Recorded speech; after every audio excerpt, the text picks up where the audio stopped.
UFC 269, where we had Amanda Nunes versus Irene Aldana. It's the main event.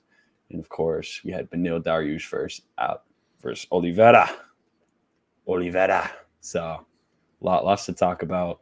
I mean, where do you want to go? I mean, we can start with the prelims. Just pick up right where we left off. I mean, I was looking forward to that guy. What was his name? The Oiling?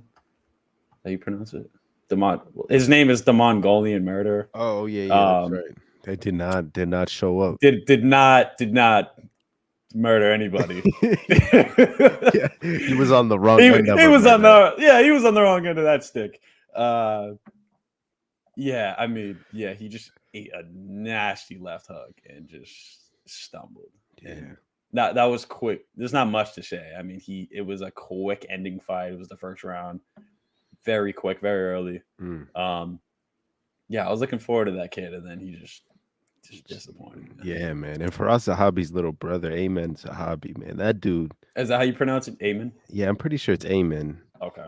But I don't know. I could be wrong. But that dude really showed out, and the way he knocked him out was so clean. It was like he was like pushing towards him, and he hit him with a combination, like as he was, pile driving down the lane. That's clean work, man. Clean work. Sorry for the Mongolian murderer. Yeah, the Mongolian murderer didn't show up at all. Ayman's like I was looking into his stuff a little bit. He's an older fella. Doesn't fight as much either. He's on that like he's fighting like once a year. Ooh, he's like 35. Wow. Yeah, he's 35. And he fights like once a year. So he's not a guy we see often. So it makes sense that like I didn't really know who he was. And then Oiling was just a guy I've been hearing about on Twitter. So I was interested in tuning into him. Didn't show up. Anyway, moving on. Nasruddin versus Chris Curtis. Disappointing. Just disappointment. Didn't go the way the fans wanted it to go. Can't say the same. I mean, I can say the same for Chris Curtis as well. I think he didn't expect that to go the way it did. But, that's the game, man. When you have an orthodox fighter and a southpaw, right? Like, we talk about this so many times. Like, this is just what's going to happen. You're going to have two styles where, and not even just them being an orthodox and southpaw fighter, it's also mixes well. Well, it doesn't mix well with the fact that, like, they're both explosive fighters too, right? So it just unfortunate, man. I mean, that clash of heads. Yeah. But I mean, I would say that that Nasruddin was winning the first round anyway. Yeah, right? I agree. 100% I agree. And I think even Chris Curtis acknowledged that on his Instagram post after the fight. He's like, we'll run it back. You're up around or something like that. Yeah. And so he recognized that. I think we all do the same. I mean, I think Nasruddin's length was giving Chris Curtis a bunch of trouble, being a much taller fighter. And Chris was just trying to get on the inside, trying to find his range. And while he was doing that, he was just getting picked apart. Yeah. Just getting touched all over the part. But I think that what you said about the southpaw versus orthodox was the biggest problem in this one, man. The head clash. Yeah. That was not a good look, man. That's tough. Yeah. And yeah, like I said, it's tough. And Chris Curtis, this is the second fight in a row, bro. Right. Like, head clashes. He can't get away from them. Just can't get away from him. And unfortunately, the last one didn't go in his favor. Neither does this one because, he's got to deal with the fact that, like, he's not going to get the regular pay from it being a no contest. And just the fact that, like, he spent so much time on this camp and it kind of ends this way.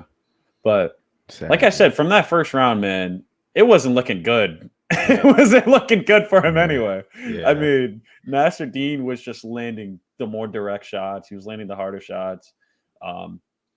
His movement was just beautiful. It was perfect. Everything came down the middle. It was all linear. He looked great. And Chris Curtis was just kind of, he's Chris Curtis. He's got like the looping punches and, he likes to explode into his shots. And Nasruddin was very, very aware of that. And then it was just a matter of time. They clash heads. And that's it. That's all she wrote, man. It's the name of the game. Yeah, he was vocal about it too. He was like, nah, man, let me go. I can see. Yeah. And it seemed like Bro, they your were gonna eye was get shut. and it seemed like they were about to start up again, and then he went back to like the doctor, or whatever, looking for a napkin or a towel again, and I was like, yeah, Dude, yeah. His eye was absolutely closed. He couldn't yeah, see. yeah, Um, tough one, but tough way to that's the go out. game, man. It happens. So hopefully they run it back.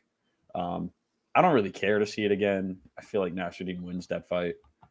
Um, but I think Yeah, for the sake of Chris Curtis needing to get his fair one, I think Nasruddin would gladly run it back with him.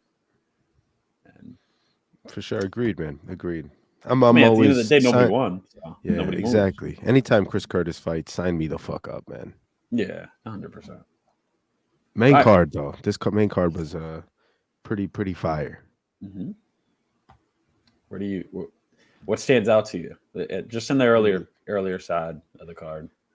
In those first three bouts, man, I was a little bit disappointed at Nate Landwehr's display. I was expecting a little bit more out of him, if I'm being honest. But Dan Ige a fucking savage at this. You know, Yeah, Dan Ige beats everybody who's not in the top five, and Nate is he's not one of those guys. So that's kind of like complimenting Dan at the same time, like smacking him in the face, which agreed. is a really fair thing to do. But yeah, I was just super looking forward to Nate Landwehr do his thing. He's a guy who's always in exciting fights, and this was an exciting fight, but it just wasn't a classic Nate Landwehr performance or fight, and it was a classic Dan Ige fight. So this is credit to Dan, not so much to Landwehr, but that's what stood out most to me. I was expecting a little bit more of a back and forth.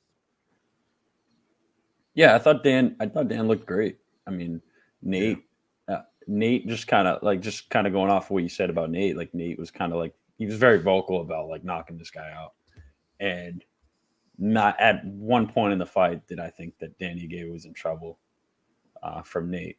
I don't know. He seemed a little bit underwhelming for Dan. Dan just was kind of ahead of everything. He kind of seen everything coming. Um, it was competitive, but I just felt like Dan was doing a lot more than what Nate was bringing to the table. But yeah, Dan had the knockdown at the. What do you think about that? Was that a yeah. knockdown or was it a little bit of a? What do you Yeah, think? I thought it was a balance thing. He just caught him Yeah, in like switching stances, and he just fell off to the side. the judges counted it, so Yeah, man. I seen Chris Lee's name on one of the judges' panels, and I was like, oh, fuck, yeah, Yep, 10-8. fuck. Yeah.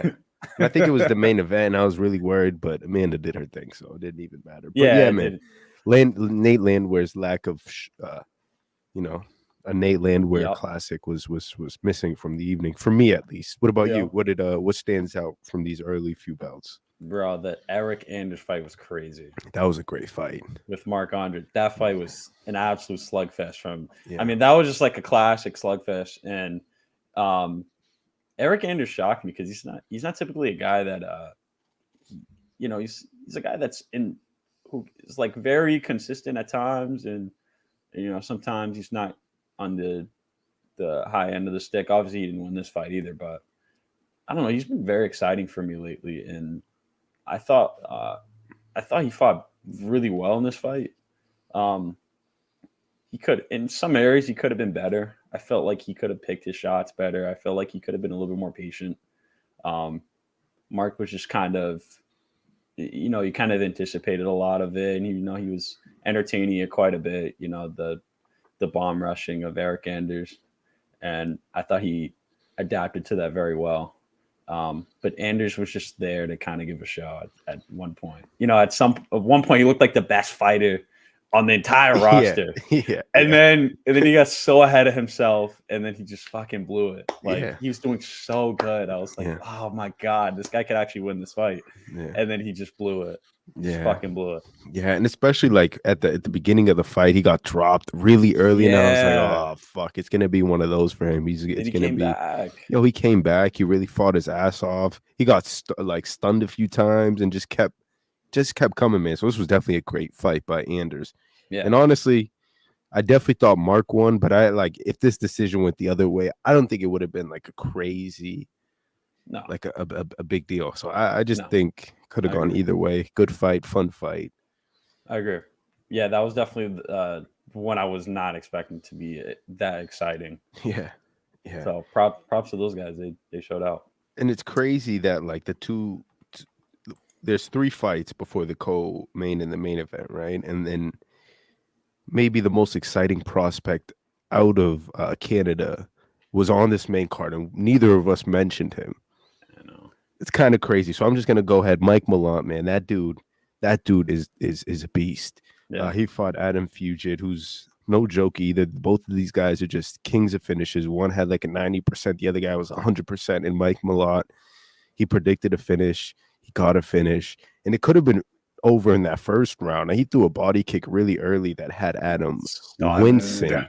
wincing, bro, Took all the wincing. wind. Took all the wind out Yeah, of him. he was making those faces like and it wasn't just one of them either. It was like back to back, few body kicks that really hurt him, and that's no joke, man. That's real power right there, from a 170 guy, Mike Malott. And not only was the fighting there for him, but like the guy on the mic is real entertaining. Am I wrong? No, no, I was just thinking of something else. Tell me what popped up. No, it's not. I can't say it on the podcast. Fair I enough. can't say that. Fair enough. But yeah, man, I think he's really good. Is it? Here it comes. Is it just me, or does Mike Malott a little bit remind you of a Mike Chandler? Not fight style, but just like when he talks, I close my eyes. I'm like, what the fuck? Mike Chandler's fighting? Mike Chandler's talking? Like, these dudes are like identical to me. I see the resemblance, but it might be because the name. Wow. Mike Malott, Mike Chandler. So you might be Mike and Mike. I see. Okay, fair enough. But tell me, what did you think of Mike Malott and his yeah, display? I'm not. Yeah, I don't really know too much about him. I thought it was an entertaining fight. Yeah. What was the submission again? It was I forget what kind of submission that was. Help me out here. Wasn't it just it was a rear? It was a it was a rear naked. Yeah. Yeah, I mean, I didn't know who he was. I don't really know too much about him.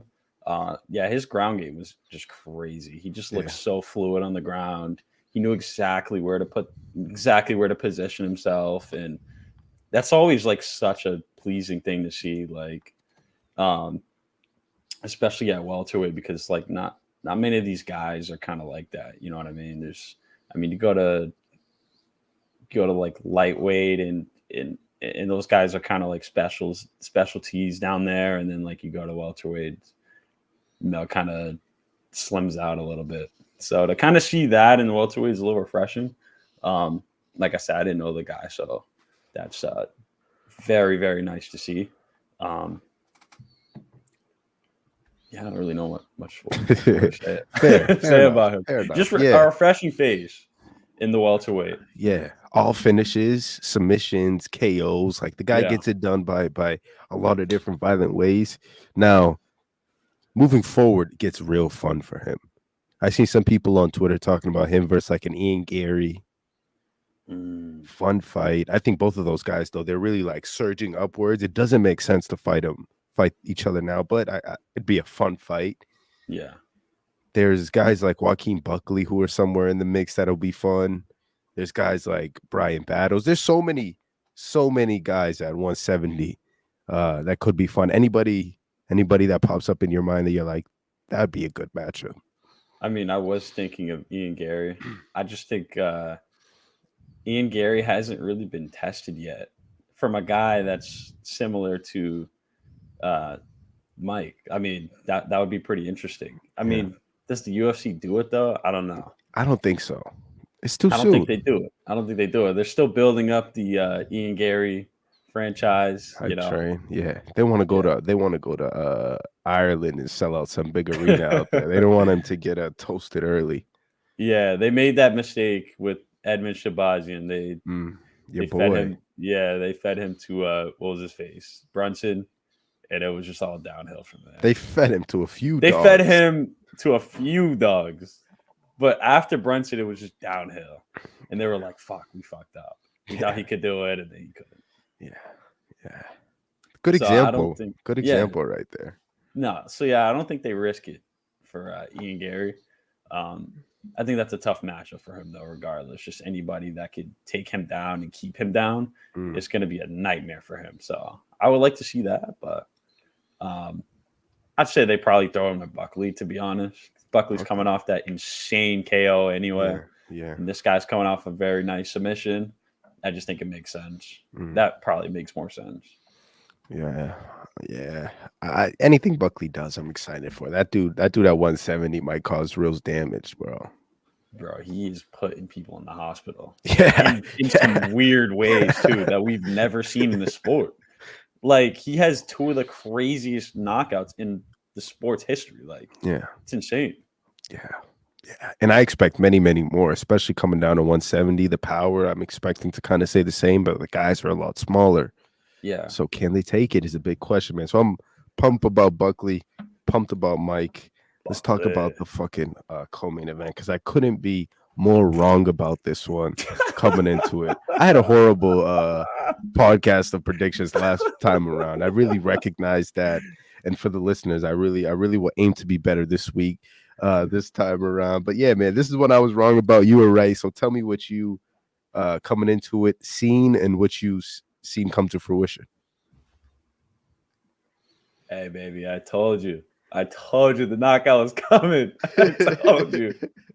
I'll be honest. That was a risky, calculated guess that Oliveira would knock him out. I just knew this fight wouldn't go to the ground, though. I just think they're too. I just think, like, when you have two guys that are just that skilled on the ground, it cancels out everything. And so Oliveira on the feet, I mean, it was just a nightmare. It was an absolute nightmare for Beneil. I thought Beneil would kind of have a little bit more grit. And I mean that very lightly. I'm not saying the guy doesn't have heart, but I thought he would put up a little bit more of a fight. I thought it would be a little bit more competitive. I thought it would go longer. I think we all thought that. But, man, Oliveira is just a master. Everywhere, anywhere, on the ground, on the feet, on the fence. He just puts it together so well. And the head kick, I was not expecting it. Bro, I was not expecting it. His hand was there. Yeah, and it still went through. Yeah, it's not like Beneil did anything wrong. It's not anything he could have done better. Like, his hand was there. Yeah, and it still went through and dazed him. Yeah. Like, he was out of it. And then it was just over from there. It was just, he was seeing stars. He didn't really know what was going on. Yeah. And, the ground and pound just finished it. It was done from there. And those are some vicious ground and pound shots, like unguarded, head snapping back, hitting the canvas. I mean, wow. I mean, for his 20th finish in the UFC, was it 19 or 20? Doesn't matter. He's leading in the UFC in finishes anyway. So just on his LeBron shit, just leading score. Nothing crazy. Right? Nothing crazy. You know how does this. I mean, Oliveira he's unbelievable. He's becoming one of my favorite fighters ever. I'm interested in hearing what you have to say. Yeah. And then we'll talk about where is he at as like the lightweight goat? Like where is he stand? But go ahead. I mean, coming into it, as everybody listening to this knows, I had Beneil coming into it. I thought Beneil was on this surgence, this upward rise to a championship. Islam wanted him to win. I felt like all the stars were aligned for him. I completely disregarded the fact that he was fighting Charles Oliveira. I completely just did not give Charles the respect he deserves and he earned throughout all these years of his incredible runs, all these title defenses, all these wonderful fights he's put on. I completely disregarded those and just looked at Beneil as the next guy. And I overlooked Charles, and that's a fucking mistake. I should have ate that head kick instead of Beneil for a pick like that. But yeah, man, I think you made a good point about not where Beneil necessarily might have gave up, but like where there was a lack of just push or let's get this going type of deal. And there's no presence.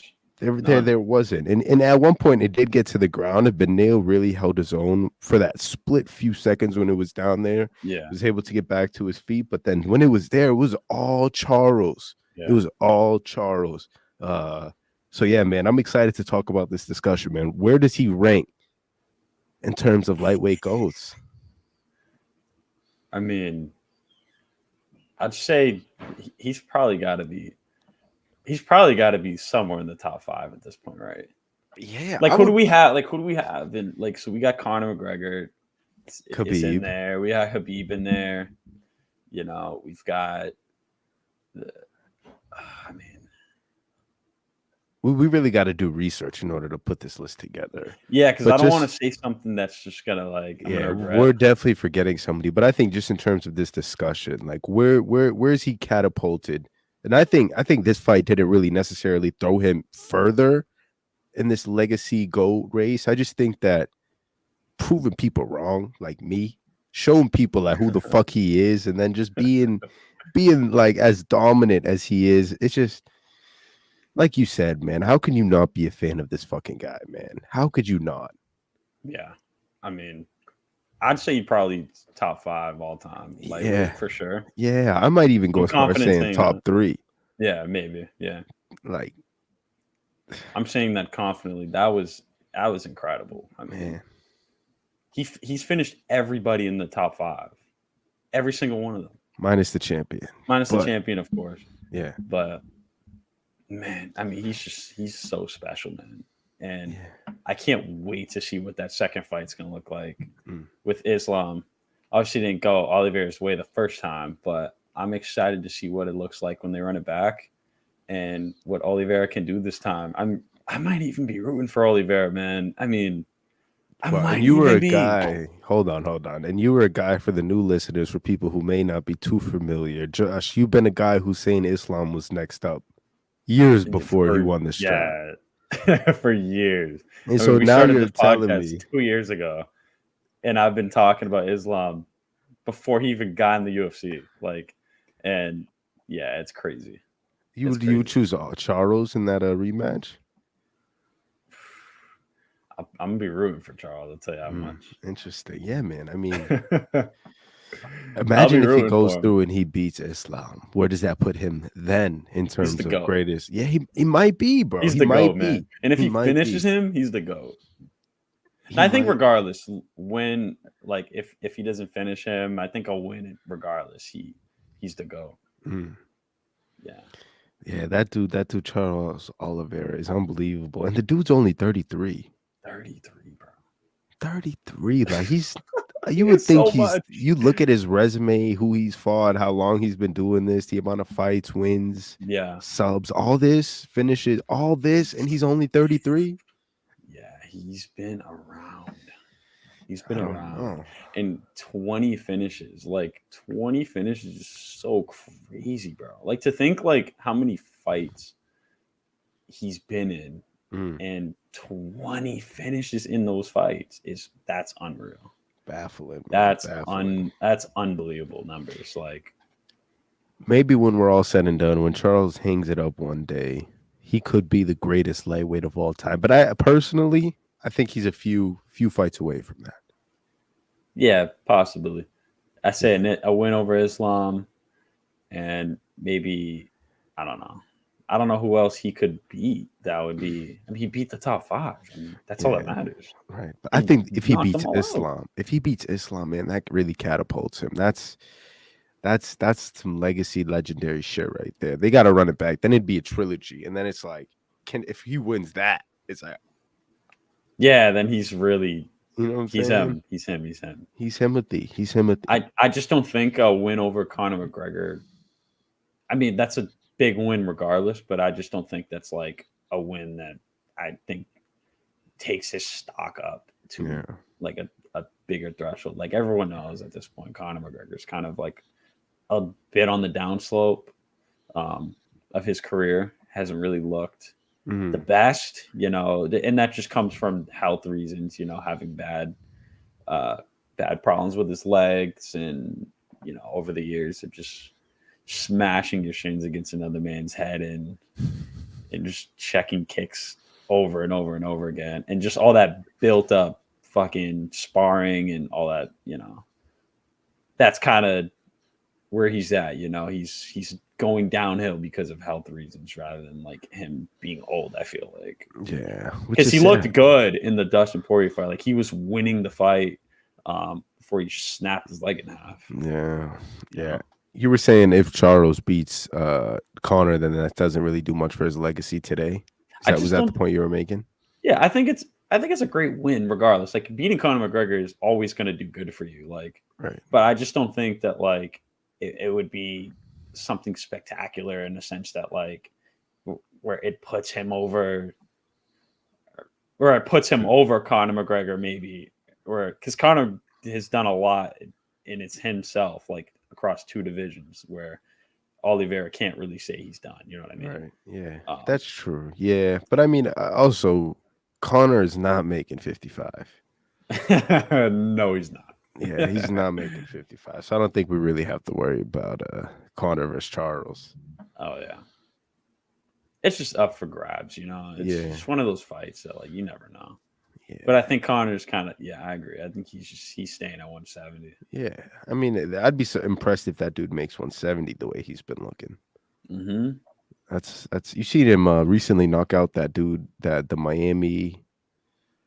I have not been watching the series at all. Nah, yeah, good. You like it?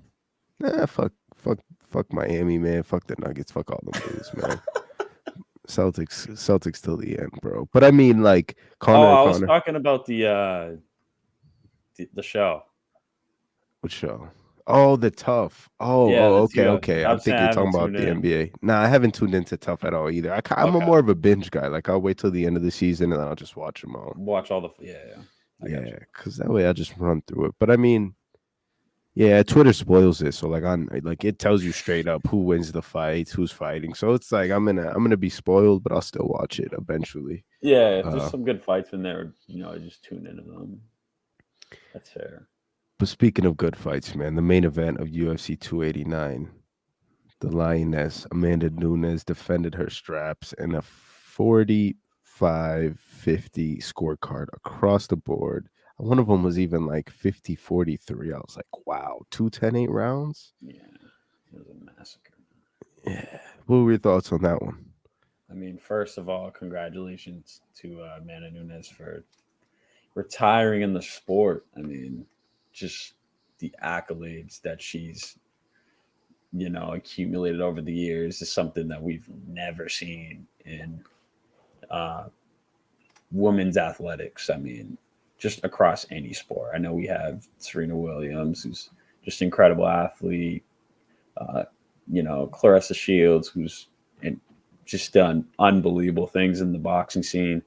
But I feel like what Amanda Nunes has done is just unbelievable for the sport. I mean, she's faced so much adversity. She's beaten so many champions that people forget. Like she beat Valentina Shevchenko twice. And one of those fights were a little bit, I always talk about that. One of those fights were a little bit closer for Shevchenko, but it is what it is. But she's beat her twice. She beat Juliana Pena, which we'll get to about that too, because she had quite a bit to say. And so many other people, man. I mean, Cyborg, she basically took her out of the sport, or not out of the sport, but out of the scene. Holly Holmes, Ronda Rousey. I mean, the list just goes on. Like she's beaten everybody in the sport. Trained her enemy. I mean, I can keep going, man. And now Irene Aldana, who seemed like an invincible like force 48 hours ago, right? Yeah. One of the bigger threats in this division, just from her striking and her length alone. Like she was a big problem for a lot of these ladies. And Amanda Nunes said, I don't care, man. I don't care. I'm better than you. I'm going to prove that I'm better than you. And she did that in incredible fashion. I mean, I was expecting it to be, there were little moments. I'll say that before. There were little moments where Irene looked very good very good on the feet, even stunned Amanda Nunes at one point and kind of dazed her a little bit. And then for whatever reason, I don't know what the fuck her game plan was, but she was just out there slap boxing her. And I was like, what are you doing? Like, it's round 4. You just sat on the ground and just got demolished. And you're still out here slap boxing? I don't know what the game plan with that was, but I didn't like the whole like fucking, you know what I'm talking about, like the hand tapping. I'm just like, what are you doing out here? Like, if that was your game plan, like, you lost. Like, if you came in like that, you lost before the fight even started. Like, you're gonna do that against Amanda Nunes? Like, come on. So I was a little sad about that. I thought Irene would be a little bit more offensively aware. Not really. And maybe that just comes with the nerves, right? Fighting Amanda Nunes. I mean, look at Irene at the beginning of the fight. She looked like she wanted to take her head off. And then by round 3, she was like, oh, fuck. Like, I don't want to be here anymore. Yeah. Like, her demeanor changed drastically as the fight went on. And, yeah, I mean, Amanda Nunes is brilliant. I mean, just unstoppable on the ground. Dominant on the feet. Just absolutely put it on her. Irene had no answer at some points. Like I said, she had her moments, where she kind of dazed Amanda Nunes a little bit, but it just wasn't enough. Yeah. And her game plan was just off. That threw me off. Like, that game plan was like, what are you doing? Yeah. Like, what are we here doing? Like, you're slap boxing. This is what you came to do. It's the lioness, man. You gotta come more equipped than that to fight one of the greatest combat sports athletes of all time. Yeah. Right. All time. And yeah, man, I was a little bit disappointed. I know I talked shit about Nick a few minutes ago, but Irene's another one where I was just like all the steam that was going on in Mexico, all the hype. I don't know, man. I don't know. I don't think that like this is one that she should hang her head on by any means. I definitely think that she 100% should. Bro, we're talking about Amanda Nunes, though. Like, if you lose to a one-on-one against LeBron James, that's LeBron James. Agreed. You know what I'm saying? But like, but have some heart. Right. She didn't even show up. Yeah. She did not even show up, and that's what makes me sad, because it's like this might affect her, because she's never going to get a chance to fight Amanda Nunes again, and that's how she performed. Like that's gotta hurt, man. I mean, I didn't expect her to win. Don't get me wrong. I did not expect her to win. But I at least expect her to show up a little bit. I mean, throw back. Like, I don't understand what was going on with that offensive coordination, where they thought she should still be pawing Amanda Nunes on round 5. Round 5? Are we seriously still doing that? Yeah. Like, oh my God, I just didn't understand it. Like, what was like, there was no urgency in the corner either. It just seemed like they were just okay with what was going on. I'm just like, dude, this is bad. Yeah. Who knows, man? Who knows? Maybe I don't know. Paycheck. I hate to say that. I'm teasing at that point. I'm teasing hard. Yeah. I don't think. I don't think. But like, it looked fixed. It looked like a fixed fight. Like, I don't know, man. Like, if you've never watched a sport before, and you know who these two were, you'd be like, bro, she threw the fight. A casual fan would be like, yo, Irene threw the fight. Yeah. She is taller. Well, not really that much taller, but she's a little bit longer. Yeah, they're similar in stature. But the fact that we know both of them, we know Irene would never do such a thing. We know that I know. She showed up that night to win. I think Nunes is just that much better. You know what I'm saying? And maybe it was like a nerves thing. Maybe the lights were too bright for Irene that night. Her first huge main event, her first pay-per-view. It's like I don't want to be too harsh on her. I think this was a good learning experience, but she is a bit older. I'll let you be the hard guy and give her the shit on the podcast today. I'm not gonna shit on her. That's true. That's true. But I definitely think like I don't think the idea here is I gotta beat Amanda Nunes. I think the goal is always should be I gotta be world champion. And now Amanda's gone. Now she's retired. The belts are now vacant. I think Irene should just jump right back in a title fight and just let her run it back with somebody. I don't think Maybe. she's getting a fucking title fight anytime No, soon. I mean, who else is in that division that it's like I want to see her fight for a belt?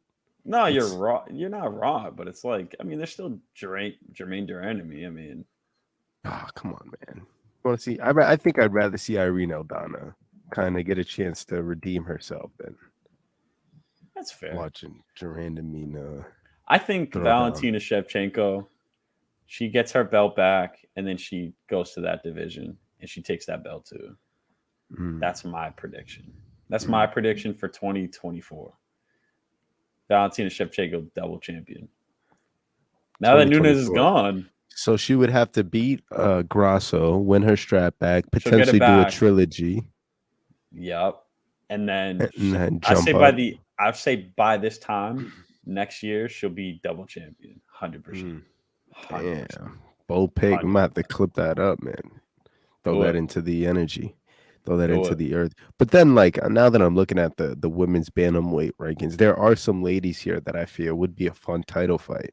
Girls like Raquel Pennington. She was supposed to fight Irene Aldana, but she got pulled because Irene got the shot. Holly Holm, who's fighting next month. It's gonna be very interesting, man. Now that Amanda Nunes is gone, we're gonna see a lot of faces, a lot of new faces, emerging. I agree with that. A lot of people we did not expect to be at the top are gonna start being here again. And Holly Holmes is on her last push too. Yeah. So I think she's due for another title shot.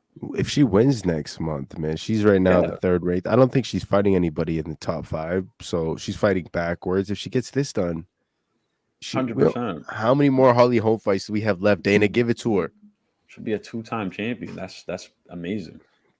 Boxing world champion. Like Holly Holm is really one of the GOATs we don't really give enough credit to. Yeah, it's just because her career is kind of overshadowed by that knockout from Amanda Nunes, unfortunately. Yeah. That was bad. We don't even got to talk about it. That was bad. I mean, that's a lot of these ladies, man. I mean, Ronda Rousey too. She's kind of. I think the Holly Holmes one was a little bit more personal. I feel like, and it kind of haunts her career more than the Amanda Nunes one. I feel like the Amanda Nunes one is definitely a big one where we didn't need to see that, but the Holly Holmes one was personal. I mean, very, very personal, and seeing that was rough. But that's what Amanda Nunes does, man. Like I said, she just makes these girls into highlight reels. I mean, she made Cyborg switch organizations, bro. Well, Dana did, but scared her away. Yeah. It's a tough world in bantamweight, but now it's cleared up and we're going to see a lot of fresh face. And that I like that. I like it, but then I don't because I'm going to miss seeing Amanda fight. Yeah.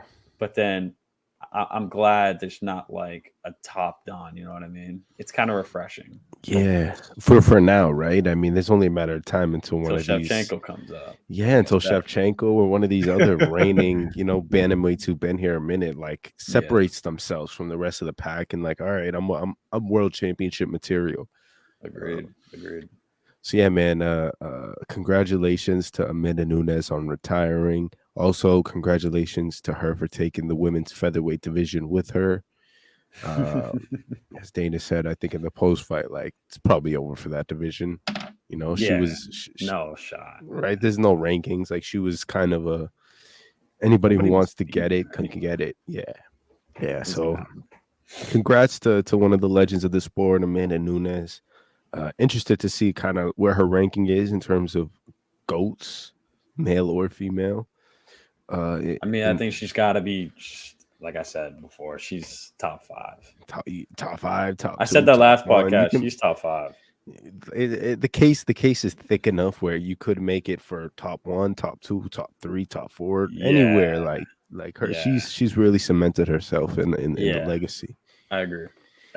So congrats to her, and congrats to all the Canadians on the card who showed up. They all ended up winning, which is a big cap to the Vancouver Canadian culture of MMA. They needed a fucking dub with all the shit going on over there. Yeah, man, giving us red moons and smoky skies. They needed something, and they really showed out, man. I love to see that shit though, low key. Like you think about it, man. Everybody there had been training their whole life to get to that moment, and they all showed up. They all showed up. It was a good card. Yeah. So be better, Americans. Moving on.